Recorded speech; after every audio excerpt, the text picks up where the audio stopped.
ফোনের গ্যালারি খুঁজতে খুঁজতে হট করে ভিডিওটা চোখের সামনে পড়লো। অনেক দিনের পুরনো ভিডিও, ভাবলাম তোমাদের সঙ্গে শেয়ার করা যাক। বলো তো এটা কোন জায়গা? এটা হচ্ছে কুঞ্জমঠ। এবার তোমার জিজ্ঞাসা করবে কুঞ্জমঠটা কোথায়?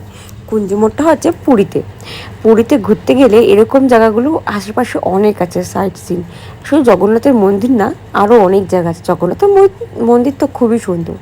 আর এইসব জায়গায় এত সুন্দর, দেখো গোপালের কত জিনিস পাওয়া যায়, দেখে মনে হচ্ছে নিয়ে নিই।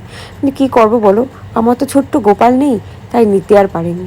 তো যাই হোক, দেখো কত সুন্দর করে, তোমরা দেখতেই পারো এত সুন্দর করে সাজানো রয়েছে, দেখে মনটা মুগ্ধ হয়ে যায়। এত সুন্দর পরিবেশ এবং ভেতরটা আরও সুন্দর। দেখো গেটটা কত সুন্দর, দেখেছো তোমরা?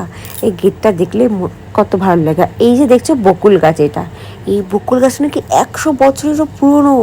বিশ্বাস করো, এত সুন্দর জায়গা। এখানে না কার একটা সমাধি রয়েছে, যেটা আমি সত্যিই ভুলে গেছি, কারণ যেহেতু 1 বছর আগে গেছিলাম আমার অতটা মনে নেই।